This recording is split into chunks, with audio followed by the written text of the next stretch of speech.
Bonjour à tous, heureux de vous retrouver pour cette nouvelle édition de Gouvernance, votre magazine hebdomadaire consacré au décryptage des politiques publiques. Nous sommes exactement à 6 mois de l'élection présidentielle au Cameroun. Tout au long de cette émission, comme c'est le cas déjà depuis bientôt 1 mois, nous passons en revue les grandes tendances, les dynamiques qui vont meubler cette période préélectorale, les positions également des différents candidats, la situation politique, sociale également du Cameroun. En posture d'invité pour cette édition de Gouvernance, un juriste, un diplomate de carrière, spécialiste des relations internationales, du droit international et de la science politique, enseignant à l'Institut des relations internationales. Notre invité, mesdames et messieurs, également conseiller de nombreuses institutions internationales. C'est un auteur très prolixe avec de nombreux ouvrages à son actif, mais c'est également sous sa casquette d'homme politique à la tête d'un parti politique. Nous serons alliés ou membres véritablement actifs de l'opposition. On aura ses prises de position sur cette période préélectorale et les dynamiques qui nous mèneront au prochain scrutin électoral avec ou non l'élection du président Paul Biya. Je vous retrouve dans quelques secondes pour l'entretien avec notre invité.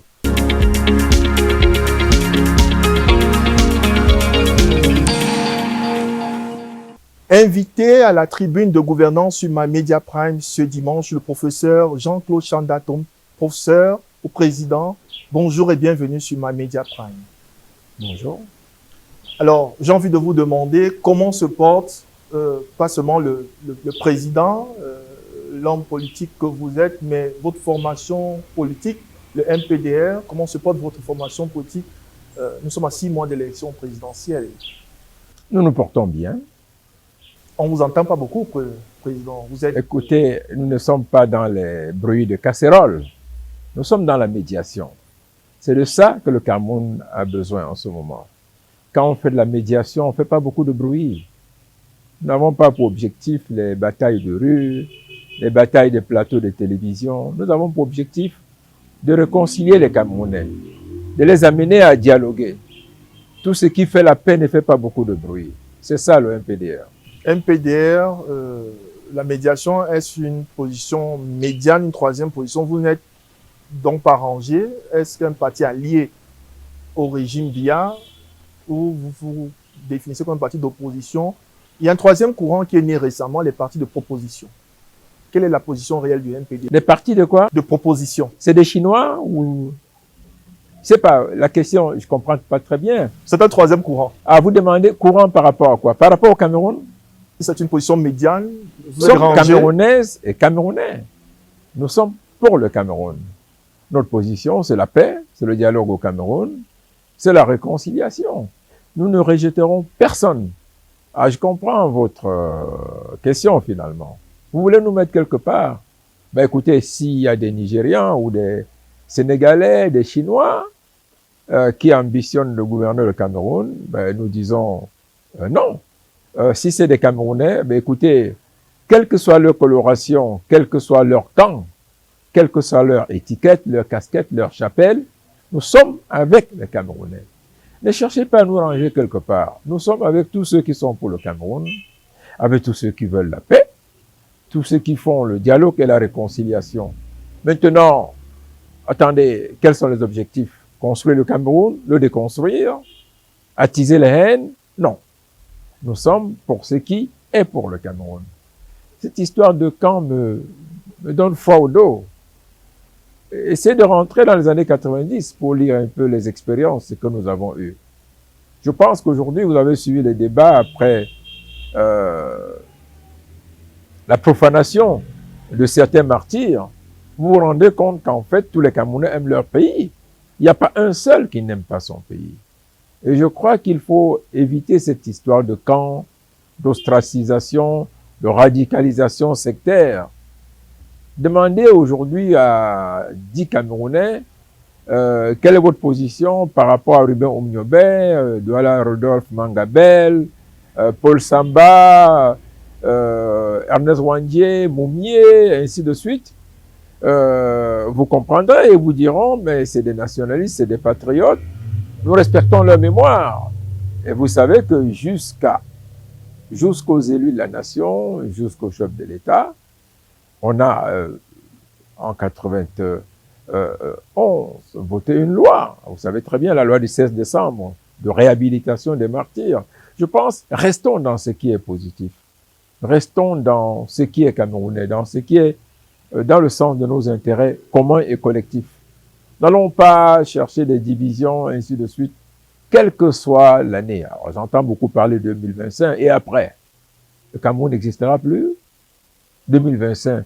Alors, j'ai le sentiment que la vie de certains Camerounais s'arrête à 2025. Ce n'est pas notre cas au MPDR. Nous avons été créés, nous sommes nés pour un Cameroun qui doit se construire patiemment, doucement, tranquillement, dans la paix et dans la réconciliation avec tout le monde. Donc, cette histoire de camp, écoutez, excusez-moi, ça me donne la chair de poule. Parce qu'en réalité, quand vous développez ce que vous appelez opposition, parti au pouvoir, et ainsi de suite, je vais vous surprendre. Jusque dans les familles, vous retrouvez des gens qui en parlent en blaguant. Ah, mais toi, tu es deux, toi, tu es deux, toi, tu es deux. Et vous les retrouverez tous en train de courir ou de moisir dans une antichambre de cabinet ministériel. Chacun veut voir le ministre. Chacun est venu pour demander le carburant, une faveur, l'inscription d'un enfant. C'est cela le Cameroun, le vrai Cameroun. Je pense que... Est-ce à dire que l'opposition n'a pas de sens au Cameroun? Attendez, je ne sais pas, il faut revoir la manière dont vous posez la question et puis les définitions. C'est quoi opposition en réalité? Je pense que vous posez le problème en termes d'exigence, de problématiques de gouvernance, de mutation sociale et d'avancement du pays.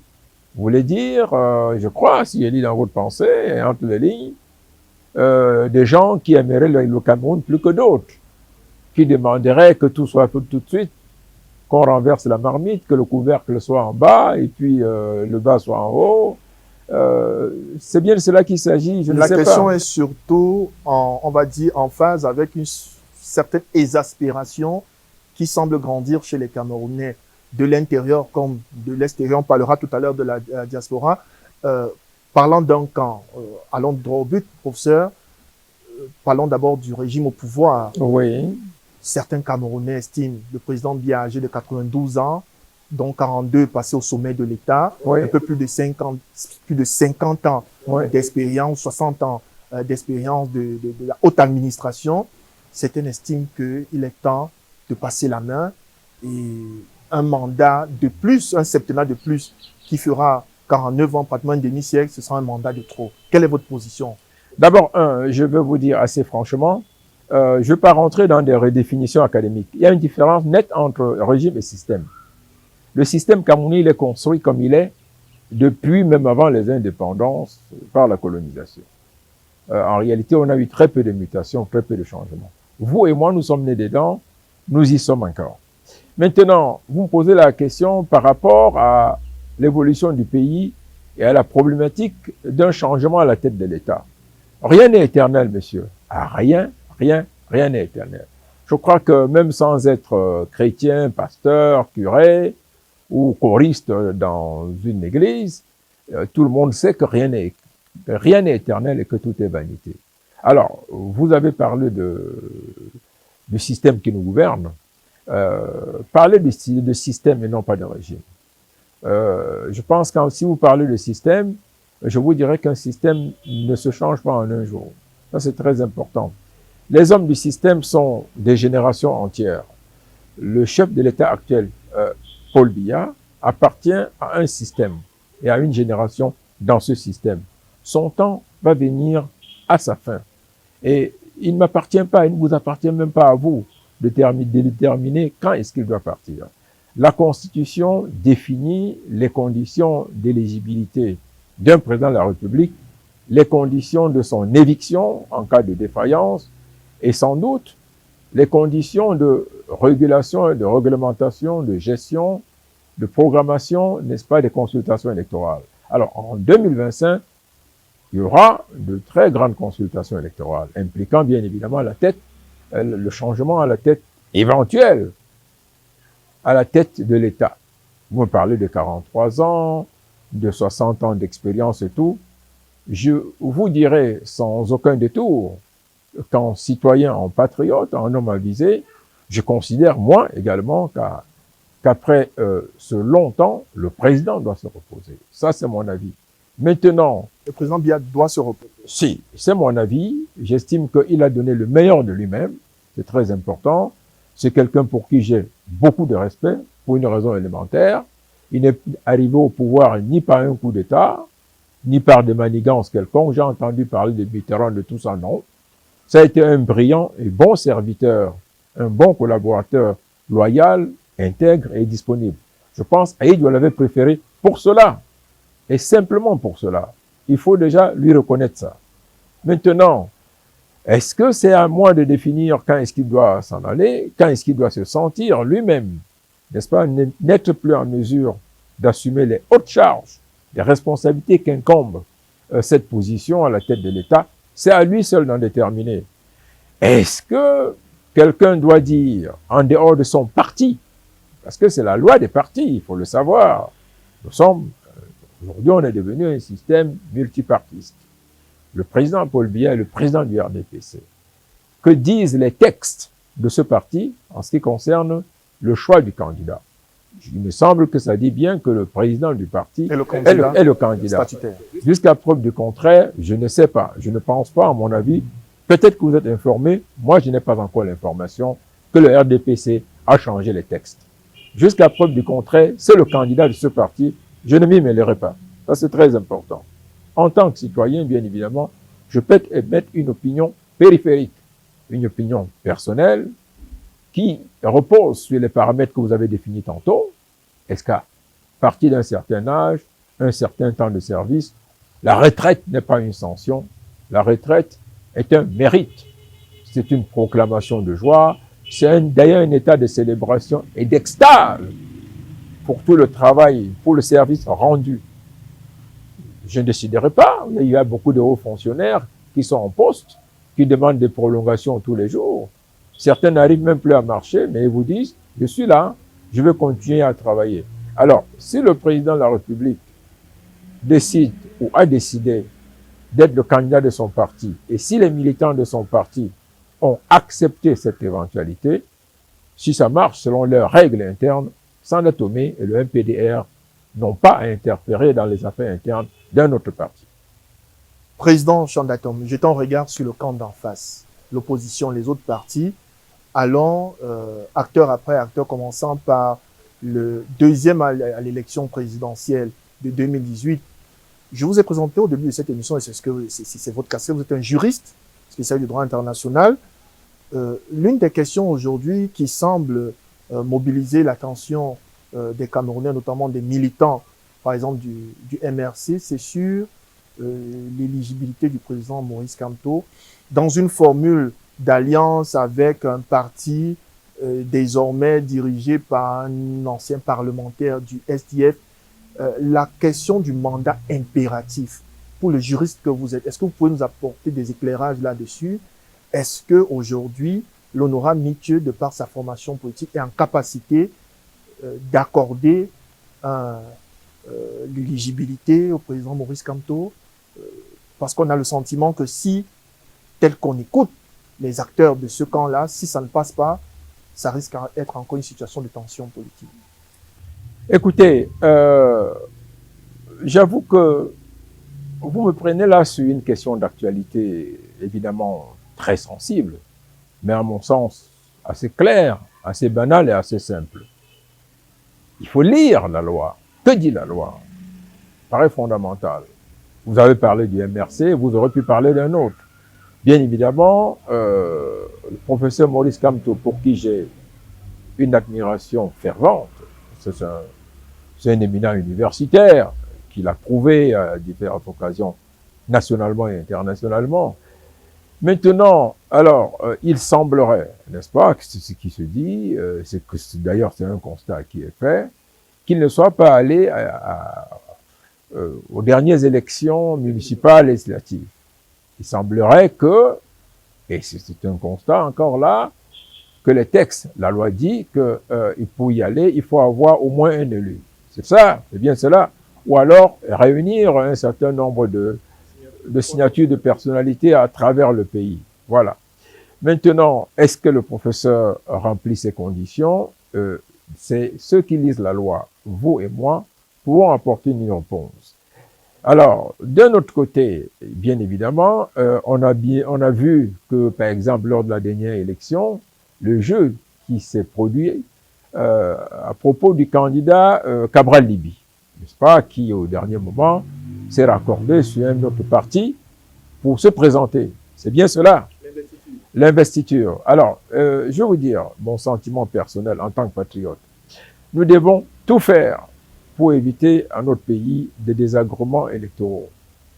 J'ai continué à dire, j'ai plaidé de manière forte que tout ce que nous pouvons faire pour préserver la paix dans notre pays, pour avancer dans la sérénité, nous ne devons ménager aucun effort. Je suis pour des élections les plus inclusives qui soient. Ça me paraît fondamental. Vous savez, très peu de personnes tiennent le discours que je tiens. Je l'ai toujours tenu, j'ai toujours dit, nous avons besoin d'un dialogue inclusif, nous avons besoin des élections les plus inclusives qui soient. J'ai souvent dit que nous avions comme préalable d'ailleurs de faire certaines choses. Nous n'avons pas fait le deuil de nos martyrs. Les dépouilles d'Amadou Ahidjo et de son épouse ne doivent pas rester à l'étranger. Je l'ai souvent dit. J'ai souvent dit qu'il nous faut une large grâce présidentielle. Personnellement, je ne suis pas très à l'aise de savoir que nous avons toujours en prison d'anciens très hauts commis de l'État, proches collaborateurs de l'État, qui ont passé déjà, pour certains, près de 20 ans. Ça me paraît fondamental. Nous devrions voir tout ça. C'est pas normal. Nous ne pouvons pas continuer de fonctionner comme un pays avec une mécanique extrêmement sectaire, radicale, si vous voulez. Le radicalisme, je le combats des deux côtés. Je l'ai souvent dit. Nous devons être le plus tolérants que possible, aller vers le dialogue. Dans la question du MRC, dans le cas du professeur Maurice Kamto, personnellement, je pense que le problème qui est posé, ce sont les stratégies, ce sont les discours. Et je ne sais pas si lui-même, en tant qu'universitaire, milite forcément pour ces discours-là. Vous savez, j'ai commis dernièrement une déclaration pour dire, par exemple à propos de la diaspora, nous devons rechercher les moyens de mieux encadrer notre diaspora au lieu de les indexer par l'ennemi, au lieu de les indexer par des étiquettes politiques quelconques. Hein, ça me paraît, nous reviendrons là-dessus. Je vous donne cette question, je vous donne cette réponse-là. Quand j'ai pris l'exemple j'ai pris l'exemple de élection inclusive dans le cadre de la loi, oui, ou en marge de la loi. Non, écoutez, vous savez, monsieur, je vous prends le cas actuel de la France et même des États-Unis. J'aime souvent revenir dessus. Nous sommes allés à l'école avec trop d'enseignements qui étaient des enseignants péjoratifs en réalité. La France, en ce moment, est en situation de coup d'État, vous le savez très bien. Le président Macron a violé toute la Constitution de 87, de 58. La Constitution de la Ve République n'est plus appliquée parce que le parti majoritaire ou l'alliance majoritaire ne gouverne pas la France. Le président Macron en fait à sa tête. Il a sorti de sa poche, n'est-ce pas, un premier ministre qui sort de nulle part, qui ne correspond pas à la volonté que les Français ont voulu exprimer dans les urnes. En lieu et place de la majorité Exactement. Aux États-Unis, vous avez bien vu, il y a 4 ans et demi en arrière, le président Trump qui avait été battu, n'est-ce pas, a envoyé une milice casser le Congrès. On a détruit même le bureau du président, on a même assassiné des policiers. Vous êtes au courant. Alors, qu'est-ce que je vais vous dire? Ne vous accrochez pas aux lois. Si tel est que pour préserver la paix au Cameroun, en réalité, nous devons nous réasseoir, nous devons peut-être revoir certaines dispositions de la loi, voir certains textes. Vous savez, les lois sont faites par les hommes, elles ont un caractère circonstanciel. Nous disons, nous, juristes, la plupart du temps, que c'est les non-juristes qui s'accrochent au texte de loi, qui disent, ah, le droit a dit que la loi a dit que non, pas du tout, monsieur. La loi est un état de sanction dans la société, un état de constat d'une coutume devenue pratique ou d'une pratique coutumière qui sied à la volonté du peuple tout entier, qui formule et oriente le consensus populaire. Alors, si vous parlez trop de lois, rien ne marchera. Écoutez, s'il fallait appliquer absolument les lois au Cameroun, je crois que toute l'administration camerounaise serait en prison. Vous savez très bien. On détourne partout, on détourne par-ci et par-là. Le tribunal criminel spécial en est plein. Dans d'autres pays, si on faisait de la violence pour les détournements, on fusillerait au Cameroun peut-être 1000 fonctionnaires chaque jour. Autrement dit, il faut élargir le régime de tolérance écoutez, aux acteurs de la classe politique. Voilà, c'est ce que je suis en train de vous dire tantôt. Moi, personnellement, ne frustrons personne, ne frustrons aucun parti politique. Soyons un peu tolérants. Je le dis encore assez clairement, ça a été une erreur d'une résonance historique et d'une portée psychologique, politique, anthropologique et sociale catastrophique. Le fait de ne pas être allé à l'élection pour le MRC, n'est-ce pas, les dernières élections législatives et municipales.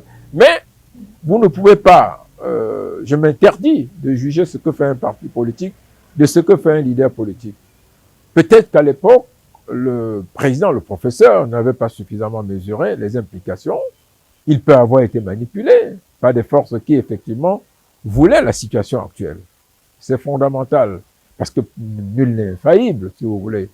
Mais, je le répète, ne nous fixons pas, ne faisons pas des erreurs ou des défaillances tout à fait circonstancielles, même si elles sont graves, d'un individu ou d'un parti politique, le socle, n'est-ce pas, d'une mécanique qui va nous conduire vers des élections de discrimination, de marginalisation, ainsi de suite. Il faut appliquer la loi, mais je vous le dis, dans aucune société du monde, la loi ne s'applique de manière mécanique, de manière radicale, de manière rigoureuse, de telle sorte qu'en réalité, on rompt les équilibres sociaux, on casse la paix, on entre dans un mouvement ou dans des mutations qui puissent remettre en cause le consensus autour desquels se formule le vivre ensemble. D'ailleurs, je voulais dire, il y a ce qu'on appelle l'intime conviction du juge. Il y a un. Il y a deux, ce qu'on appelle l'équité. Ça veut dire qu'en réalité, quand vous allez au tribunal, le juge qui est devant vous, à un moment donné, il peut bien passer outre la loi. C'est fondamental. S'il estime qu'en appliquant la loi, on va avoir des conséquences telles que ça va déséquilibrer et mettre en danger, n'est-ce pas, l'ordre public, la sécurité publique, la protection des personnes, l'idée et l'esprit même de la loi, le juge peut passer souvent outre. Il trouvera une pirouette pour prendre une décision, rendre une décision, formuler un jugement qui puisse, en réalité, qui puisse, à la fin, maintenir un certain équilibre dans l'intérêt de la société. Donc, dans cette affaire du MRC, mon opinion personnelle, c'est que, je vous l'ai dit et je le répète, il faut qu'on réfléchisse beaucoup plus tranquillement, plus patriotiquement, dans un sens qui puisse nous conduire vers un apaisement. Personne n'a intérêt, n'est-ce pas, à ce que nous ayons un pays encore plus divisé au lendemain des prochaines consultations électorales. Mais j'assortis cette position d'une autre. Personne, nul, ni aucune formation politique ne saurait s'imposer aux lois, s'imposer au pays, s'imposer dans le jeu ou dans le discours qui mène vers la construction de notre pays de manière péremptoire. Il faut savoir tenir un discours d'apaisement quand on demande, quand on souhaite, quand on veut. On avait parlé tantôt du parti de Jean-Michel Niche. Je vous ai renvoyé l'exemple de Cabral Libye. Aucun parti ne peut être exclu du jeu politique. Aucun chef politique ne peut se voir interdire, n'est-ce pas, un certain nombre de leviers dans le sens de la construction du pays. Mais tout encore dépend de la manière, de la formulation de la demande, du sens de la démarche, des buts et des objectifs des leaders politiques. Professeur Chambatom, vous avez évoqué il y a quelques instants la diaspora. Ouais. C'est également un sujet de crispation aujourd'hui. On a des mouvements d'ailleurs qui semblent se radicaliser avec un regard particulier sur la situation du pays. On reviendra sur la situation économique. Vous-même, vous êtes, je veux dire, un Camerounais issu de cette diaspora. Bien sûr. Vous avez connu toutes les étapes, je veux dire, les plus difficiles, l'immigration, pas toujours dans un itinéraire des plus confortables, et vous avez pu vous hisser au sommet de, on va dire, de l'intelligentsia, de la haute société, de l'élite de votre pays. Donc, vous connaissez les réalités de la diaspora, d'en bas, du milieu comme d'en haut. Alors, le regard que vous posez aujourd'hui sur ces groupuscules qui se radicalisent avec une violence qui s'abat sur les membres du gouvernement, sur le corps diplomatique. Hier, c'était nos ambassades. Est-ce que vous donnez du sens, de la légitimité au combat qu'ils portent au nom de la situation du Cameroun et des Camerounais? D'abord, je vais vous dire, vous savez,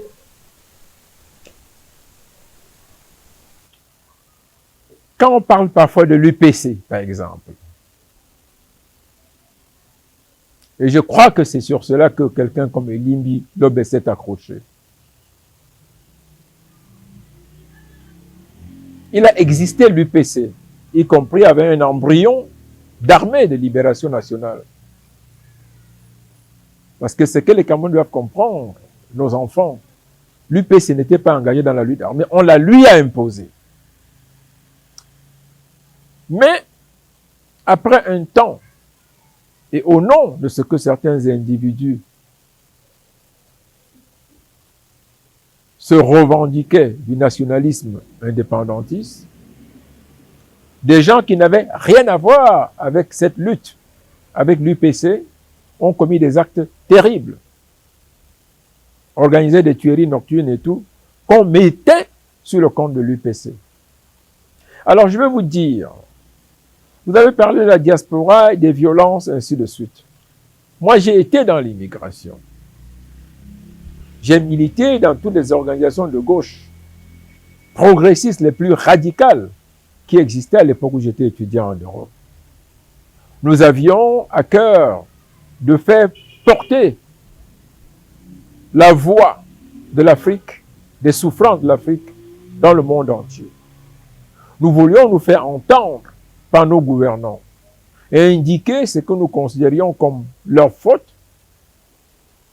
comme nos espérances en retour. Je suis toujours choqué quand on indexe de manière automatique la diaspora comme une cohorte de bandits, de criminels, de violents, de tueurs. Non. Dans le même temps, je suis très choqué quand le genre de violence que j'ai vu, n'oubliez pas, ne serait-ce que par solidarité de corps, que je suis cadre du ministère des Relations extérieures, je suis diplomate de carrière. Notre ambassadeur en Belgique, c'était un ami personnel et un collègue. S'il y a même par la personne, par le caractère de l'individu, des gens d'une douceur, d'un calme, d'un sens de dialogue, du partage et de la responsabilité sociale dans le monde et même dans notre corps, Daniel Evina en est un, peut-être un des meilleurs. J'ai été très choqué par ce qui lui est arrivé. Dans le même temps, je ne pense pas que s'attaquer à un membre du gouvernement, la manière dont j'ai vu, est la meilleure manière de faire porter la voix des espérances et de contester notre gouvernance, d'indiquer les fautes que l'on refute, que l'on dénonce. Ça va loin. Pourquoi vous allez seulement dans la diaspora? J'ai suivi tout récemment des gens qui traitaient le ministre Momo de bouffon. On n'insulte pas comme ça un membre du gouvernement de la République. Ce n'est pas bien. On ne gagne rien. On n'a pas une médaille parce qu'on tient des propos comme ça contre un membre du gouvernement. Il faut rester dans une certaine élégance de langage lorsque l'on formule ces discriminations. De la même manière, vous devez comprendre qu'aucun Camerounais expatrié n'est détaché de son pays. Aucun. Les Camerounais, partout dans le monde, vivent une sorte de drame. Ils n'acceptent pas certaines choses qu'ils apprennent de leur pays. Ils vivent très mal tout cela. Et il n'y a pas que des casseurs. Il n'y a pas que des gens qui recourent à ces méthodes-là, ou des femmes qui montent leur sein dans la rue. Il n'y a pas que ça. Vous avez des Camerounais extrêmement calmes et responsables dans la diaspora, qui expriment exactement les mêmes douleurs, les mêmes colères, mais sans entrer dans ce cycle de violence. Maintenant, que faire? Alors, depuis des années, nous avons ce problème de la double nationalité. Laissons ça de côté. Nous avons un autre problème qui est celui de l'encadrement de notre diaspora. Qu'est-ce que nous en faisons en réalité? Est-ce que nous avons réellement une stratégie pour encadrer notre diaspora? Ça, c'est une question fondamentale. Il ne s'agit pas simplement de temps en temps d'envoyer des délégations, souvent du parti du chef de l'État, à l'étranger, pour rassembler dans une salle 15, 10, 20 personnes à qui on donne des pagnes à l'effigie du chef de l'État. Non! Il faut une véritable stratégie politique. Il y a une telle densification de l'intelligence camerounaise à l'étranger qu'en réalité, à bien voir, nous avons des mines d'or, nous avons un trésor immense que nous perdons, que nous n'exploitons pas. J'ai écrit, j'ai demandé, j'ai recommandé à plusieurs reprises, tant à titre personnel qu'au nom de notre parti, que l'on crée un département ministériel, que ce soit un secrétariat d'État ou un ministre délégué placé auprès du ministre des Relations extérieures, chargé de la diaspora, des Camerounais de l'étranger. Nous y gagnerons beaucoup. Et je répète, beaucoup. Et dans le même temps, je crois que des passerelles de dialogue et de travail seraient beaucoup plus adaptées et plus appropriées pour éviter les situations que nous voyons. Et ça, c'est très embêtant. J'ai honte, on m'a dit que ça arrivait à d'autres pays, les Sénégalais et tout, les Centrafricains, mais ça ne grandit pas la fin.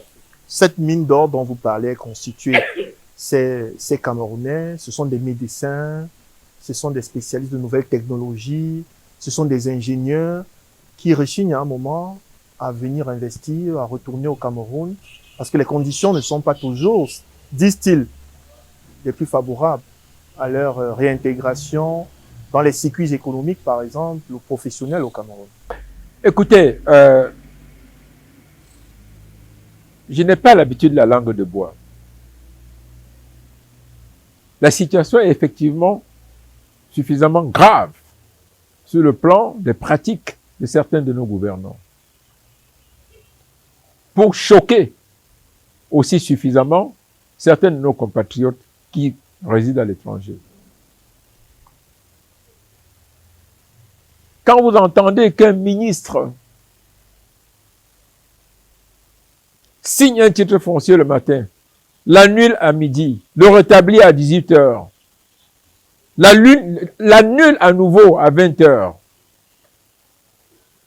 Des gens qui ont travaillé toute leur vie. Ça, moi, je fais la médiation. Je reçois au quotidien, par jour, par heure, je peux recevoir 20 personnes, le matin comme le soir. Les problèmes que les gens viennent vous soulever, vous souligner, sont parfois d'une humiliation et d'une honte inacceptable. Des membres du gouvernement dans leur cabinet font certaines choses. Vous vous demandez réellement, est-ce qu'ils aident le chef de l'État? Est-ce qu'ils travaillent pour le pays? Moi, je suis parvenu à la conclusion que la véritable opposition se situe plutôt au gouvernement. Et non, pas dans cette diaspora ni dans les partis politiques. Ce que certains membres du gouvernement font dépasse la haute trahison. J'ai reçu beaucoup de compatriotes qui avaient investi dans les terres au Cameroun, titre foncier à l'appui et tout. Du jour au lendemain, ils apprennent qu'on a annulé leur titre foncier. J'ai des compatriotes qui sont arrivés ici avec de très bons projets. Ils tombent sur un membre du gouvernement ou sur un directeur qui dit si tu ne mets pas mon cousin dedans ou mon épouse, je ne signe rien. Si tu ne me donnes pas une telle somme, je ne fais rien. Vous avez les plus téméraires qui sont venus ici, qui ont passé même une année, même deux, qui à la fin sont repartis. Ils ont dit, je préfère aller mourir à l'étranger. Voilà l'état des lieux. Mais, je vais vous dire une chose. Ce n'est pas parce que votre toit sointe que vous décidez d'abandonner votre maison pour aller vivre éternellement chez le voisin ou pour entrer en brousse. Non. C'est une démission. Sanda Tomé ne serait pas au Cameroun. J'ai eu les pires problèmes quand je suis rentré au Cameroun. Je dis bien les pires problèmes. Mais c'est mon pays. Beaucoup de personnes m'ont conseillé d'ailleurs de repartir. Quand je voyais toute la réussite éclatante que j'avais eue à l'étranger, en Afrique, en Europe, aux États-Unis, je me suis dit, attendez, c'est inacceptable. Fuir mon pays. Alors vous allez aller affronter le racisme, affronter l'incompréhension et les regards des autres, les regards méchants, humiliants et tout, parce que vous fuyez votre pays, parce que vous fuyez la terre de vos ancêtres, vous abandonnez les sépultures de vos parents, parce qu'il y a des soucis de gouvernance. C'est ici le travail. Quelles que soient les conditions, aucun Camerounais n'a le droit de s'abandonner à l'étranger définitivement. C'est extrêmement important. Au fond, il y a cette mentalité des lendemains de la colonisation. On est venu d'Europe, on a un beau costume, on a une voiture déjà, on a une femme blanche, on a quelques diplômes, on vient pour s'asseoir dans un fauteuil. Non! C'est terminé ça. On doit se battre quand on revient de l'étranger pour se frayer un chemin au Cameroun, pour avoir une place. On a un terrain vierge, monsieur. Il y a des tas de choses à faire. Rien que dans le secteur agricole, 90% de notre production agricole n'est pas transformée. Tout se perd en réalité. Il y a des tas de choses à faire. Visitez un peu les supermarchés. Vous allez voir tout ce qui se met en place aujourd'hui. Certains vous transforment, même les noix de cola, les pistaches et tout. Tout commence à être industrialisé. Il y a le boulot ici. D'accord, la gouvernance est problématique. Il y a des tas de problèmes. Il y a la corruption. Il y a tout ce que vous voulez. Mais ce n'est pas en restant à l'étranger que vous allez faire finir ça. Joignez-vous à nous. Venez. On va travailler ensemble. N'attendez pas, attendez. Vous restez à l'étranger pour que les autres se battent ici. Vous voulez venir quand on n'a jamais mis les autoroutes partout, quand on a fini de refaire le pays pour vous mettre à table, vous n'aurez contribué à rien. Ne confondez pas tout. Là, ce sont des vieux pays, des vieux systèmes de gouvernance qui ont commencé des constructions il y a très longtemps. Vous avez des bâtisses à Paris, à Berlin, à New York qui ont 600 ans. On a même oublié qui étaient les architectes. Nous devons faire tout ça nous-mêmes. Ne fuyez pas, monsieur. L'appel à la résilience à l'endroit de la diaspora, à surmonter les contraintes, les difficultés. Oui, mais aussi dans le même temps, à la considération de cette diaspora, au respect de cette diaspora, au refus d'indexer cette diaspora comme une bande de criminels. C'est ça qui est mauvais, ce n'est pas bon. Vous direz, comme l'honorable Cabral Libye, qu'il faut, par exemple, au niveau du Parlement, des places dédiées au Parlement, à la diaspora, quelques sièges dédiés à la diaspora? Ah oui! Ah oui, monsieur! Ah oui, j'ai soutenu cette proposition. Ah oui! Ce serait extraordinaire. Ah oui! C'est important. Ça, c'est visionnaire. C'est pragmatique. Il le faut. Professeur Chanda Tomé, vous avez embrayé les questions économiques. Ce sera l'avant-dernière question avant d'évoquer votre dernière parution littéraire. Vous avez embrayé les questions économiques, l'agriculture. Le sentiment général, qu'on soit du Cameroun, de la diaspora ou même des observateurs étrangers, c'est qu'il y a comme une stagnation économique au Cameroun. Rien n'avance. Les chantiers routiers, malgré les enveloppes parfois doublées, multipliées par 3, les chantiers routiers qui traînent pendant 10 ans, 15 ans, la question énergétique. Le regard que vous posez sur l'économie du Cameroun, est-ce cette stagnation était tributaire de la longévité du président Biya, de la malgouvernance, d'une absence de dynamisme du secteur privé? Qu'est-ce qui pose problème? Où il y a un risque politique relativement à l'élection présidentielle et à l'alternance en perspective? Ou vous êtes optimiste, vous pensez que l'économie se porte bien ou... Attendez, c'est à moi que vous dites ça? Chaque jour, j'ai des jeunes gens à la tête bien faite, bien diplômés, qui ont fait la bonne école, des battants, qui sont prêts à construire leur pays,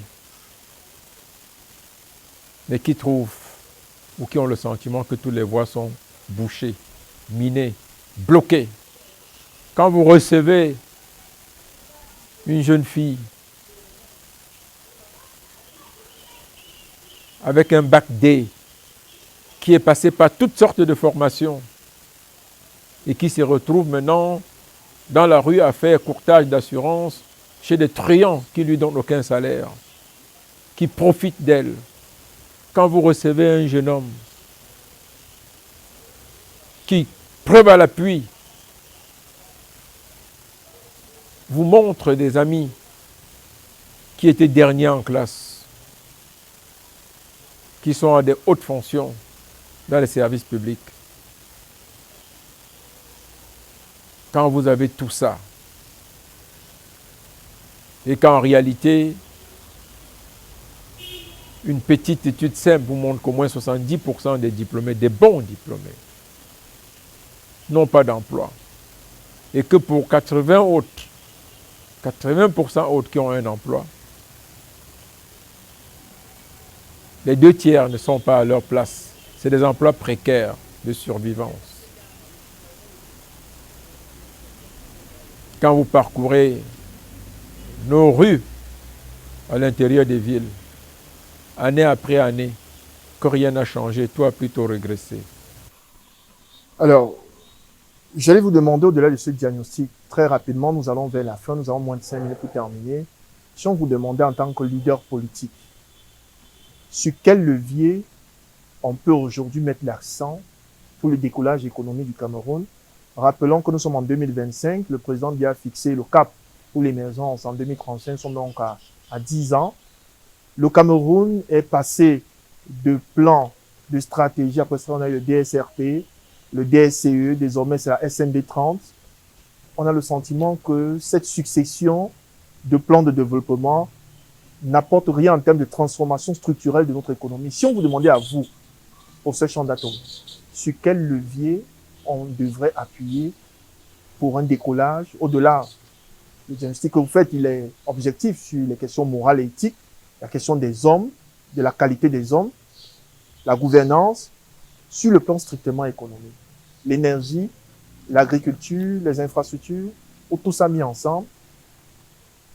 Christine Lagarde, à l'époque, directrice générale du FMI, disait que embrasser tous ces projets, malheureusement, desservait le Cameroun, comme on dit l'adage, qui trop embrasse, mal étreint, une dispersion de ressources, un endettement également, une spirale en termes d'endettement. Sur quel levier, 2 ou 3 leviers sur lesquels on pourrait se concentrer pour faire décoller le Cameroun? Allez demander à la maman qui vend la nourriture au bord de la route à midi ce dont elle a besoin pour se développer. Elle vous demandera qu'on la laisse travailler, c'est tout, et nourrir ses enfants.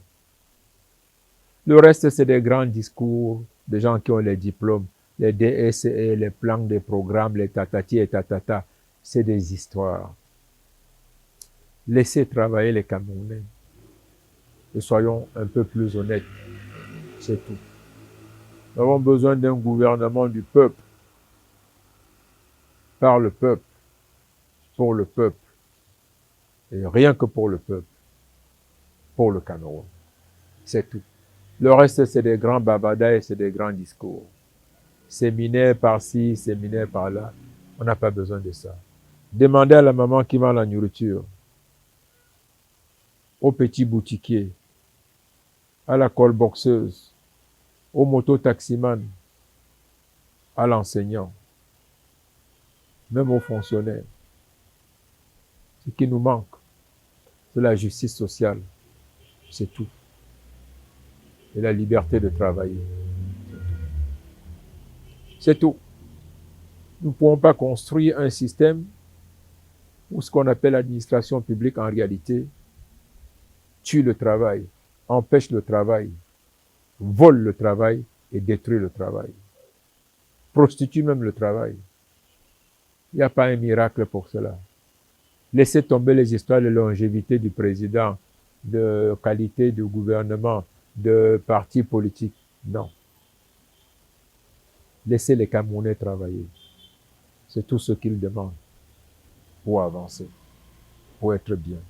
Le reste sont des discours. La maman qui vend les beignets haricots le matin est parfois meilleure que tous les membres du gouvernement dans sa programmation et dans son organisation. Elle ne se vole pas. Elle ne vole pas ceux qui viennent manger les beignets. Elle fait les bons beignets, elle vend les beignets. Est-ce que notre gouvernement fait du bon travail? Est-ce qu'ils réfléchissent pour le Cameroun? Non. C'est sur ces mots que nous mettons un terme à notre échange. Professeur Chanda Tom, Jean-Claude, nous vous disons merci avec l'espoir d'avoir une autre résonance venant de vous d'ici l'élection présidentielle. D'ailleurs, vous êtes très présent sur les questions de société, sur l'accompagnement que vous faites aux Camerounais en détresse. On vous adresse nos félicitations pour le combat que vous menez. Merci de nous avoir accordé cet échange, professeur. Merci à mon tour. Merci d'être venu. Merci de m'avoir reçu. Mesdames et messieurs, nous sommes arrivés au terme de cette édition de gouvernance avec en posture d'invité le professeur Chanda Tom. Merci de votre attention au programme de MaMediaPrime. Prenons rendez-vous pour une prochaine édition. Ce sera dans une semaine à la même heure sur la même antenne. Que Dieu vous bénisse, qu'il bénisse le Cameroun. À très bientôt.